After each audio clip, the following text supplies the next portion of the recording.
चुनाव 2024 के रण में 3 चरण की वोटिंग, लगभग आधा चुनाव संपन्न होने को जा रहा है। इसी के साथ अब बची हुई सीटों के लिए चुनाव प्रचार अभियान परवान पर है, लेकिन इसी दौरान देखने को मिल रहा है कि चुनाव प्रचार विकास के मुद्दे से भटककर आरक्षण पर आकर टिक गया है। लगातार पीएम मोदी आरक्षण को लेकर जनता को भरोसा देते नजर आ रहे हैं, तो वहीं विपक्ष आरक्षण को लेकर सत्ता पक्ष को घेरता हुआ नजर आ रहा है। एनडीए को, बीजेपी को, मोदी सरकार को घेरता हुआ नजर आ रहा है। आज का एजेंडा में चर्चा करेंगे इसी मुद्दे को लेकर, और इस पर चर्चा करने के लिए मेरे साथ स्टूडियो में मौजूद हैं बीजेपी प्रवक्ता सुरेश गर्ग जी, आपका बहुत बहुत स्वागत है। कांग्रेस प्रवक्ता राजकुमार शर्मा जी, आपका भी स्वागत है। सबसे पहले सुरेश गर्ग जी, 10 साल आपको जनता ने मैंडेट दिया, 10 साल आपने राज किया, देश को दशा दिशा देने की बात आपने की, बड़ी बड़ी बातें की जा रही थी, लेकिन इसी बीच अब फोकस होकर के जो भाषण अगर सुनने को मिलता है तो आरक्षण पर आकर यह चर्चा टिक गई है। जनता को जो 2047 का विजन दिखाया जा रहा था, जनता को देश अग्रिम पंक्ति पर दिखाया जा रहा था, विश्व गुरु बताया जा रहा था, लेकिन वहां से ये सुई आकर के आरक्षण पर आकर टिक गई है। देखिए आशीष जी, पिछले 10 साल के अंदर हिंदुस्तान के अंदर विकास हुआ, इसमें नो डाउट।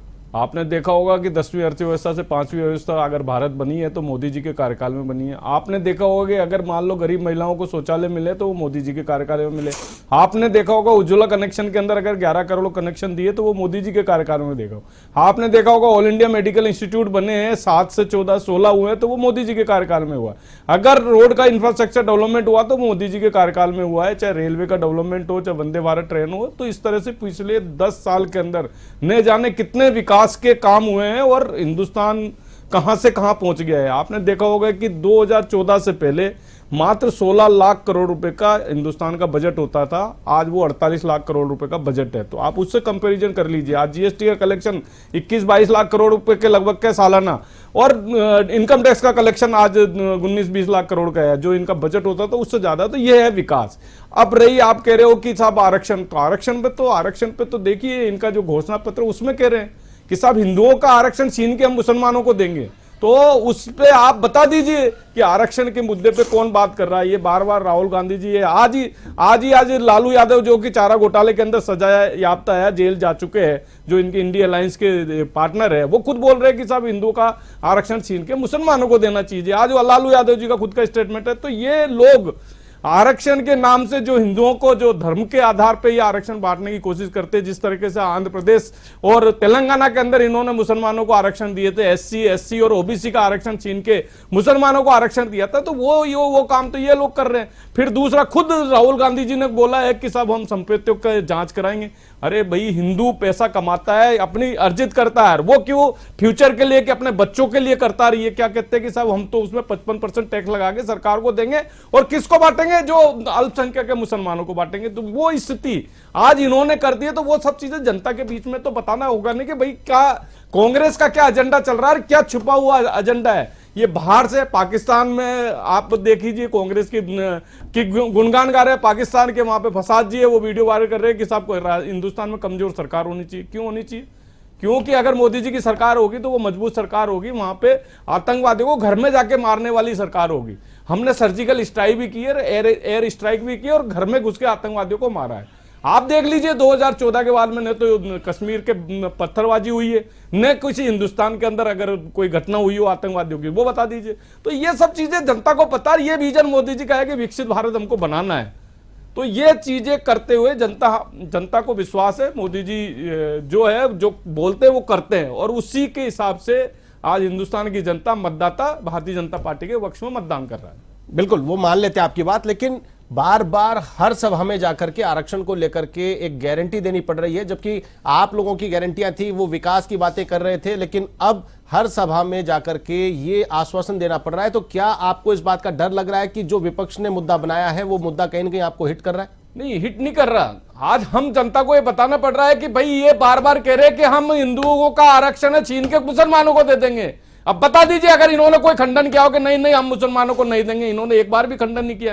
आज लालू यादव जी का स्टेटमेंट है, आज लालू यादव जी का स्टेटमेंट है। तो ये चीजें तो मतदाता को पता रहना चाहिए ना कि ये हिंदुस्तान में लालू जी का दूसरा स्टेटमेंट आ गया, उसके बाद वो पलट गए हैं और उन्होंने कहा धर्म आधारित नहीं होना चाहिए, ये सामाजिक आधार पे होना चाहिए। मुझे बताइए कि ये पलट क्यों? भाई आपने पहले स्टेटमेंट क्यों दिया ये चीज के लिए? इसका मतलब आपका छुपा हुआ एजेंडा है, हिंदुओं पर अत्याचार करना, सनातन धर्म पर अत्याचार करना और उन लोगों को प्रमोट करना। ये चीज आप देख लीजिए, हिंदू राजस्थान के अंदर ही देख लीजिए, राजस्थान के अंदर रामनवमी पर तो आप धारा 144 लगा देते और कोटा के अंदर पीएफआई को रैली करने की परमिशन दे देते थे। तो ये सब दिखता है, जनता जानते है कि क्या करना चाह रहे हैं, ये क्या करने का इनका छुपा हुआ एजेंडा है। राजकुमार जी, छुपा हुआ एजेंडा आपका निकल करके सामने आ रहा है, नेताओं की बयानबाजी से पोल खुलती जा रही है और जिससे बीजेपी उसको मुद्दा बना रही है। देखिए आशीष जी, भारतीय जनता पार्टी कांग्रेस पार्टी के घर को देखती है। मैं आपके चैनल पे भारतीय जनता पार्टी को कहना चाहता हूं, हमारे देश के, हमारे ताकतवर देश के, दुनिया की सबसे बड़ी पार्टी अपने आप को बताने वाली भारतीय जनता पार्टी, दुनिया के सबसे बड़ा नेता अपने आप को बताने वाले हमारे देश के प्रधानमंत्री आदरणीय नरेंद्र मोदी जी ने कोरोना काल में लोगों से अपील की थी कि ताली बजाओ, थाली बजाओ, घंटी बजाओ, टॉर्च जलाओ, और हिंदुस्तान के लोगों ने उनकी बात मानी थी। अब हमारे यहाँ वोट डल रहे हैं और तीसरे चरण का आज वोट डल रहा है। अभी तक जो वोटों का जो प्रतिशत समझ में आ रहा है तीसरे चरण पे भी, उससे ऐसा प्रतीत हो रहा है कि भारतीय जनता पार्टी और हमारे देश के जो प्रधानमंत्री हैं आदरणीय नरेंद्र मोदी जी की जो बात है उसका वक्त खत्म हो गया है। वो वक्त इसलिए खत्म हो गया कि भारतीय जनता पार्टी ने देश के प्रधानमंत्री से राजस्थान में, हिंदुस्तान में जब राज किया तो जीएसटी लागू की, नोटबंदी लागू की, तमाम तरह की बातें करी। एक बात बताइए, जीएसटी जो छोटे मजदूर होते हैं जो करनी और फावड़े पर भी जीएसटी लगाते हैं, कफन पे भी जीएसटी लगाते हैं। मेरे पास कल ही मेरा मेडिकल मेरा इंश्योरेंस आता है, इंश्योरेंस की जो किस्त है उस पर भी 4,000 रुपए, 20-22,000 रुपए के ऊपर 4,000 रुपए जीएसटी देना पड़ रहा है।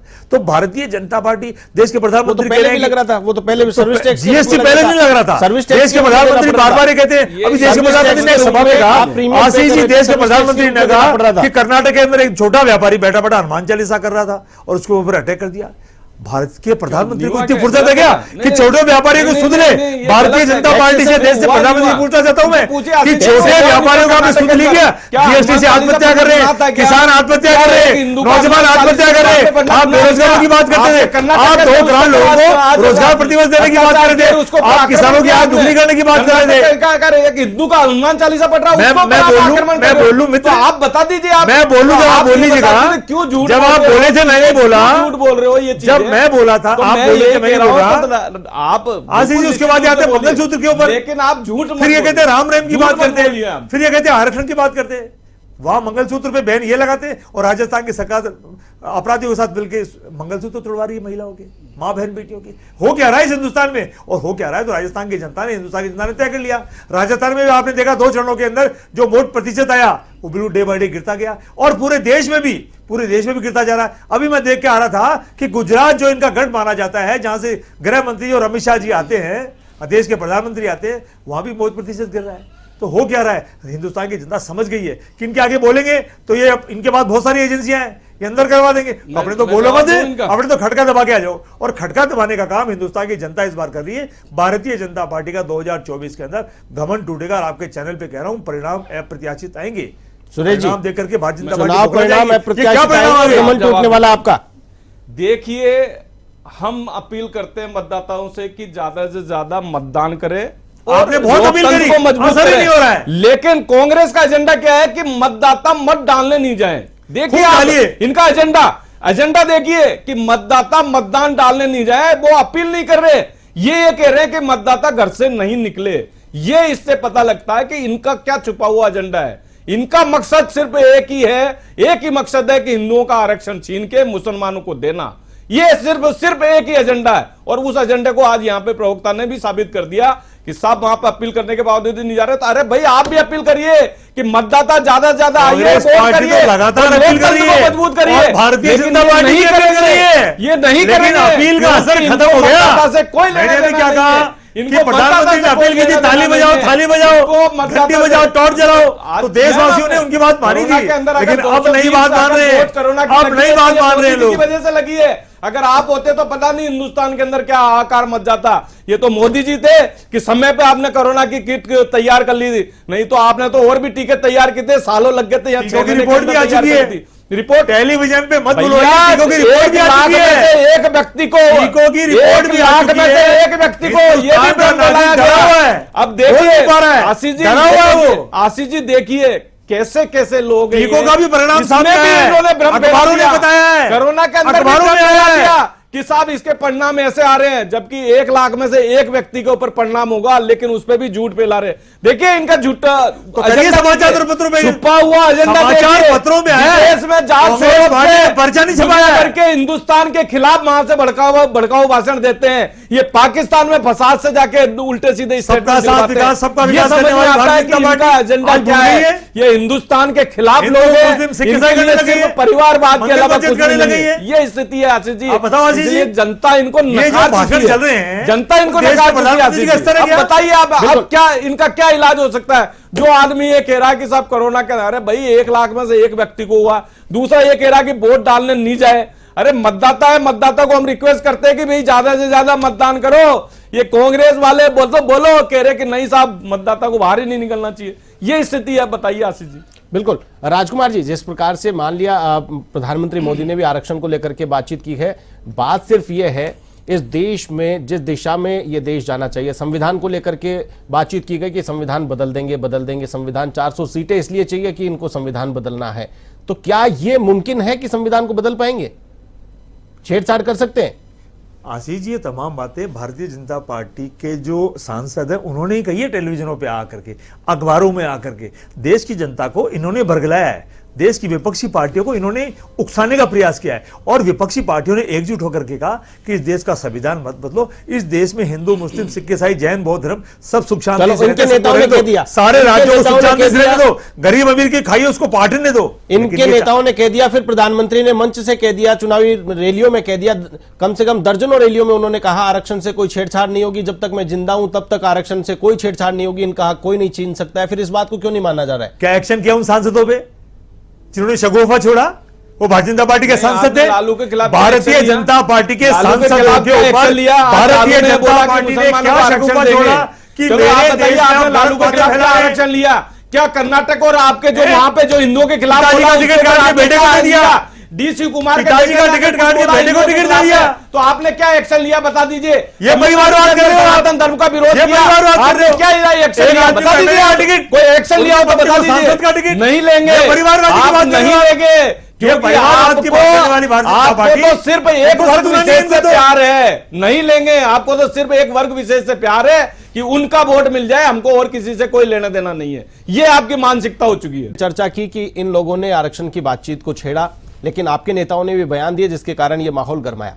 लेकिन क्या जनता के साथ यह न्याय है जो आरक्षण केवल आप उसको नहीं छेड़ेंगे, यह बात कहकर के पल्ला झाड़ रहे हैं? देश किस दिशा में आप लेकर के जाना चाहते हैं, क्या विजन है, वो विजन की बातें रह गई साइड में, विकास की बातें रह गई साइड में। अगर 1 घंटे का भाषण देखा जाएगा तो उसमें से मैक्सिमम टाइम सिर्फ और सिर्फ ये धर्म पे आकर के टिक जाएगा, आरक्षण पे आकर के टिक जाएगा। देश की जनता वोट दे रही है, तो वोट लेने के लिए क्या कमिटमेंट्स हैं, क्या वादे हैं, वो वादे सब गौण होते नजर आ रहे हैं। देखिए आशीष जी, देश की जनता को हम कमिटमेंट देते हैं, हमारे जो संकल्प पत्र है उसको पूरा करने का हम वादा करते हैं। हमने अभी तक भी 10 साल के अंदर जो हमारे संकल्प पत्र के अंदर घोषणाएं थी उनको हमने पूरा किया है, तो हम आने वाले समय के अंदर भी वो संकल्प पत्र को पूरा करेंगे। जो हम वादा कर रहे हैं उसको 100%, क्योंकि ये मोदी की गारंटी है, काम होने की गारंटी है। आपने कहा बार बार आरक्षण की बात कर रहे हो, तो आरक्षण का मुद्दा किसने उठाया? कांग्रेस ने उठाया। कांग्रेस ने ही कहा ना, इनके घोषणा पत्र में कहा, घोषणा पत्र ये साबित कर रहा है कि सर संपत्तियों की जांच कराएंगे। जो बेचारे हिंदुओं ने संपत्ति, देखिए हिंदुओं की परंपरा रहती है धन एकत्रित करना, अपने आने वाली पीढ़ियों के लिए, अपनी संतान के लिए, अपने पोते पोतियों के लिए धन एकत्रित करना, धन संचय करना, जिससे कि उनका आगे के लिए, भविष्य के लिए वो करना। उसको क्या कर रही है कांग्रेस? कांग्रेस कर रही है कि उस धन को हम छीन के मुसलमानों को दे देंगे, उसके ऊपर टैक्स लगा दे। उसको एक्नॉलेज कौन कर रहा है? इनके जो विदेश में बैठे सेम पित्रोदा जी, जो कांग्रेस के अध्यक्ष है और गांधी परिवार के मुखिया, मतलब गांधी परिवार के मुख्य सलाहकार है, वो व्यक्ति उसको एक्नॉलेज कर रहा है कि हाँ हिंदुस्तान के अंदर 55% टैक्स होना चाहिए। तो ये कौन है? इनके आदमी एक्नॉलेज कर रहे हैं। तो ये चीजें जनता को, हमको ये बताना पड़ रहा है कि देखिए कांग्रेस का एजेंडा क्या है। कांग्रेस का एजेंडा जो उन्होंने उसमें आपके तेलंगाना और आंध्र प्रदेश के अंदर जो SC ST और OBC का जो आरक्षण था उनको छीन के मुसलमानों को दिया, वो एजेंडा ये पूरे हिंदुस्तान में थोपने की बात करते हैं। वही एजेंडा ये कहना चाहते हैं कि साहब हिंदू जो, क्योंकि देखिए आज की तारीख में अगर पैसा है तो वो हिंदुओं के पास है हिंदुस्तान के अंदर, इसमें कोई डाउट नहीं है, ये सब जानते हैं। तो वो पैसा क्यों बांटेंगे जब दूसरे को, उनकी गाड़ी कमाई को आप दूसरे को बांटने की कोशिश करते हैं। तो ये चीजें ये कर रहे हैं, तो ये चीजें जनता को बताना जरूरी है कि इनका छुपा हुआ वो एजेंडा क्या है। और फिर मैं ये कह रहा हूं कि हम 4 जून को रिजल्ट आएंगे, उसमें भारतीय जनता पार्टी की सरकार बनेगी और पूर्ण बहुमत के। मैं ये कह रहा हूं कि 400 पार का हमारा जो नारा है, 400 से ज्यादा की हमारी एनडीए की सीटें आ रही है और मजबूत सरकार होगी। जो हमने हमारे जो वादे बाकी रह गए उन वादों को पूरा करेंगे और हिंदुस्तान को विकसित राष्ट्र बनाएंगे।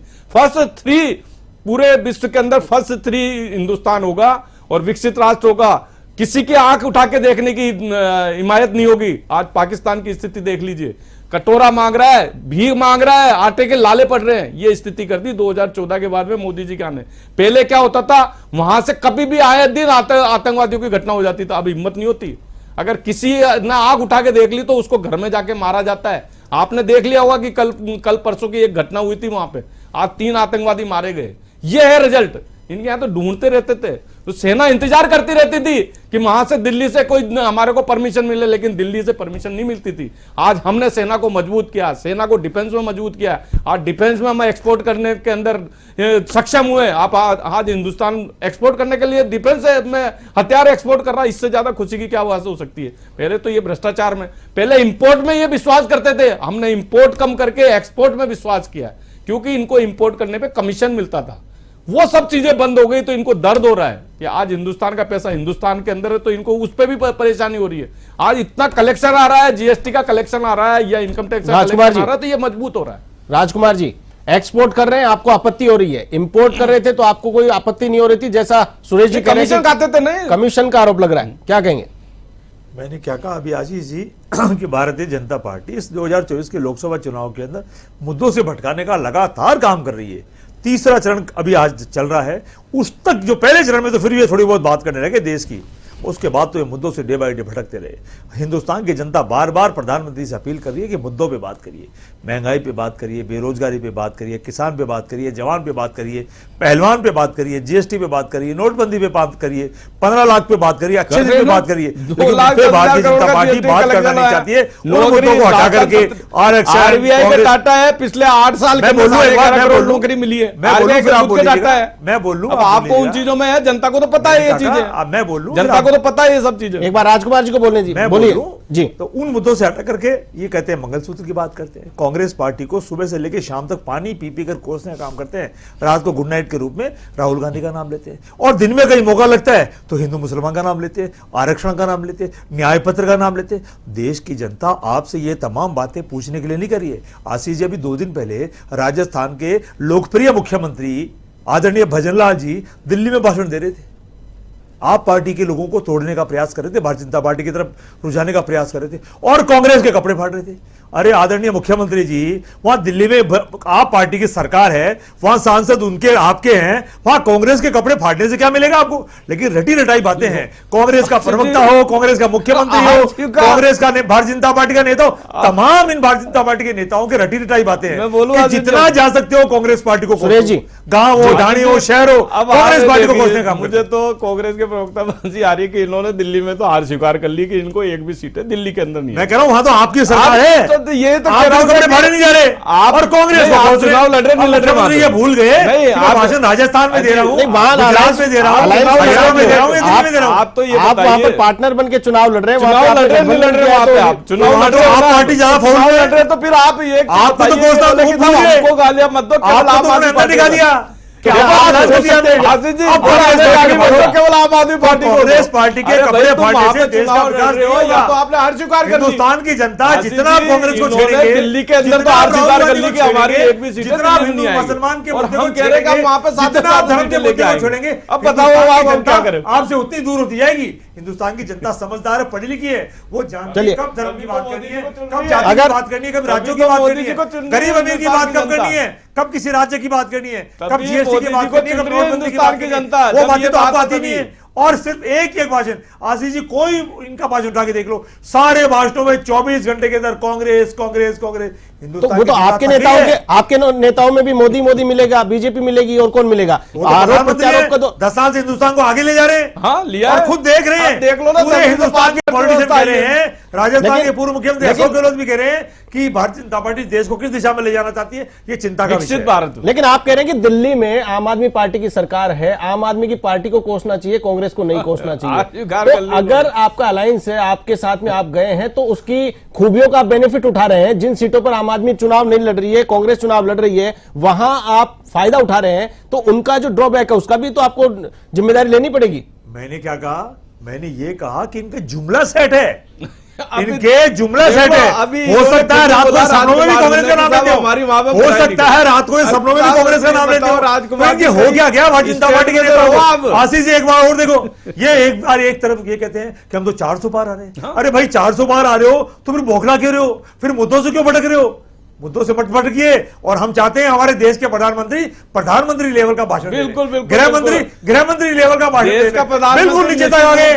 नीचे के भाषण मत दीजिए, भाषण नीचे के देने से हिंदुस्तान की जनता प्रभावित होगी, वोट मिलेगा। मुद्दों में बात करिए, विकास में बात करिए। हमारा मिशन है। चलिए सुरेश जी, अंत में चलते चलते 1 मिनट में मुद्दों की बात करें, मुद्दों से नहीं भटके, मुद्दों पे चुनाव होना चाहिए, क्या कहेंगे? निश्चित रूप से मुद्दों पे ही है, हम तो मुद्दे पे ही लेकिन बात भटक कर रहे हैं। रहे हम तो विकास नहीं कहां कर रहे हैं, हम तो विकास की बात कर रहे हैं कि हमने 10 साल के अंदर क्या किया है, हिंदुस्तान को कहां से कहां लेके आए हैं, 10वीं से 5वीं अर्थव्यवस्था पे लेके आए हैं, कहां हमने मेडिकल कॉलेज किए, कहां ऑल इंडिया मेडिकल इंस्टीट्यूट किए, कहां रेलवे में विकास किया, कहां रोड का इंफ्रास्ट्रक्चर किया। लेकिन आरोप लगातार लग रहे हैं कि रेलवे को इसके अलावा हम ये भी बताना चाहेंगे कि भ्रष्टाचारियों को पाताल से ढूंढ जाएंगे। आशीष जी देखिए, पूरी सरकार आसमान में घूम रही है हेलीकॉप्टर में, पाताल से कैसे ढूंढोगे? आरक्षण लेके कांग्रेस कौन है पाताल में, ये तो मुसलमानों को देना चाहती है। एक नाम तो आशीष जी ये चीज तो होगी। निश्चित रूप से आज ही बताइए, अगर लालू यादव जी ने बोला है कि हम हिंदुओं का आरक्षण छीन के मुसलमानों को दे देंगे, तो क्यों पलटा मारा साहब? हिंदू मुसलमान कांग्रेस, लालू यादव से गठबंधन, आप गठबंधन से आउट हो जाइए, लालू यादव से एक्शन लीजिए लालू यादव के खिलाफ।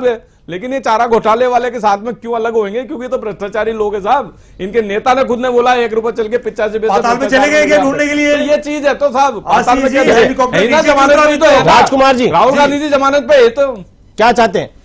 क्या चुनावी मुद्दे होने चाहिए? कहां भटक रहे हैं, कहां गलती हो रही है, क्या चाहिए? बिल्कुल भारतीय जनता पार्टी मुद्दों की बात करे। हिंदुस्तान का आम आदमी चाहता है रोटी, कपड़ा, मकान, शिक्षा, चिकित्सा। उस पे तो बात करते नहीं ये लोग, और बात अन्य नहीं करते। बात करो महंगाई पे करो, बात करो जीएसटी, नोटबंदी, 15 लाख, कुछ नहीं किया, अच्छे दिन, महिलाओं की सुरक्षा, किसान, पहलवान, नौजवान, गरीबों के बातें करो ना आप। लेकिन गरीबों को भला नहीं किया, ये तो किसी राज्य के साथ भेदभाव करोगे? परिवार में बताओ, टीआरसीपी का मुद्दा उठाया था, टीआरसीपी का पानी कोई नहीं आगे खिसका है, वो फाइल यहाँ से वहाँ खिसकने के लिए। लेकिन एमओयू तो हुआ, एमओयू हो गया है, टीआरसीपी की फाइल को स्टेबल सिस्टम पहुंचाने के लिए आगे कर रहे हैं, करोड़ का खर्चा है ईआरसीपी का। आपने तो वो सरकार लगा रहे। आशीष जी ईआरसीपी के नाम से जमीनें नीलाम कर रहे हैं बेचारे, देखो तो सही करोड़ों रुपए का 35 करोड़ रुपए खा गए इनके नेता। लाल जी ने आरोप लगाया है, उनको रोका है, नहीं तो वो जमीन का घोटाला 100 करोड़ की जमीन को 10 करोड़ में बेचने में लगे हुए थे। ये तो इतना भ्रष्टाचारी लोग हैं। कैसे चैनें तोड़ी जा रही, कैसे मंगलसूत्र तोड़े जा रहे हैं, एक्शन कैसे बलात्कार हो रहे हैं, कैसे मर्डर हो रहे हैं, हमने तुरंत एक्शन लिया, कैसे लूट हो रही है, आपके 3 कैसे जेलों में हथियार मिल रहे हैं, कैसे जेलों में मोबाइल मिल रहे हैं, कैसे जेलों में सिलाई मिल रही है, कैसे अस्पताल हो रहा है, अस्पतालों के बाद डिलीवरी हो रही है, कोई किडनी बेच रहा है, खून बेच रहा है, कोई खराब खून चला रहा है, कोई प्लाज्मा बेच रहा है। और चिकित्सा मंत्री बैठे बैठे देख रहे हैं, चिकित्सा मंत्री को इस्तीफा देना चाहिए। मंत्री को क्या आपके सोशल मीडिया पे बयान देकर के चिकित्सा मंत्री अस्पताल चलाना चाहते हैं, वो भी ऐसे में जिन्होंने भ्रष्टाचार किया था, ऐसे बात पड़ेगी। गहलोत जी, राजस्थान की जनता न्याय चाहती है, न्याय की बात करिए। चलिए, न्याय होगा 4 जून को, और जनता का जो जनाधार है वो आएगा 4 जून को, और वो बताएगा कि किसके मुद्दों में कितना दम है, किसकी बातों पर जनता को भरोसा है। आज की चर्चा में शामिल होने के लिए बीजेपी प्रवक्ता सुरेश गर्ग जी, आपका बहुत बहुत स्वागत, धन्यवाद। और राजकुमार जी, आपका भी बहुत बहुत धन्यवाद। आज का एजेंडा में फिलहाल के लिए बस इतना ही, मुझे दीजिए इजाजत, नमस्कार।